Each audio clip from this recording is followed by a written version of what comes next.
Bertempat di ruang Kriya Gosana, dilakukan penandatanganan serah terima hibah bantuan keuangan partai politik di Kabupaten Badung tahun 2021. Hibah bantuan parpol tersebut disaksikan langsung Sekda Badung Wayan Adi Arnawo bersama 5 partai politik penerima bantuan hibah.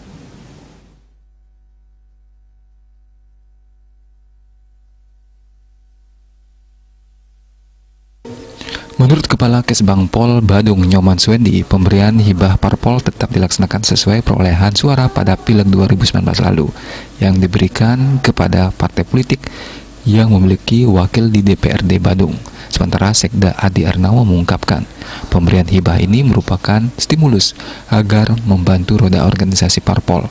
Pemerintah berharap agar partai politik membantu pemerintah menerapkan prokes dalam mencegah penularan COVID-19. Semestinya bantuan hibah ini untuk stimulus kegiatan partai politik yang mesti diberikan awal tahun. Namun karena pandemi COVID-19 mundur sampai bulan September.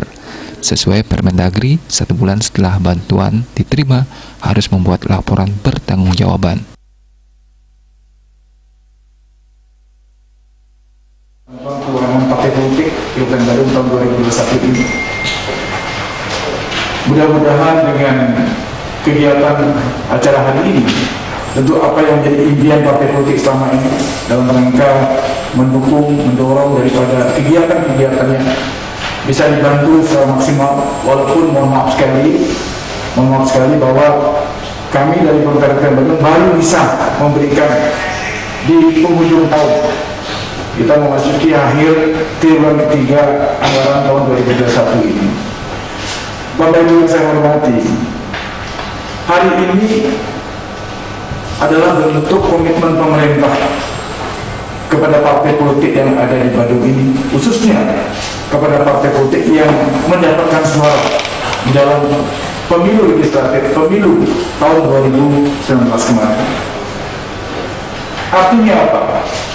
Pemerintah di dalam membangun dalam bidang politik ini tidak bisa dilakukan oleh pemerintah semata, tanpa dukung oleh semua masyarakat, termasuk di dalamnya wadah partai politik.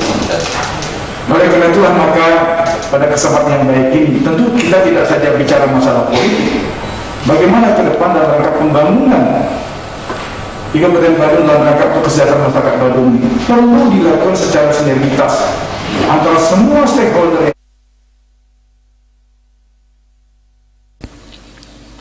Penandatanganan hibah bantuan keuangan parpol diawali partai dengan perolehan suara tertinggi di Badung, PDI Perjuangan, memperoleh bantuan 2.051 juta lebih, Golkar 505.360.000, Demokrat Badung memperoleh 197.440.000, Gerindra 158.610.000, dan Nasdem 135.240.000. Agus Sudiatmika, Bali TV.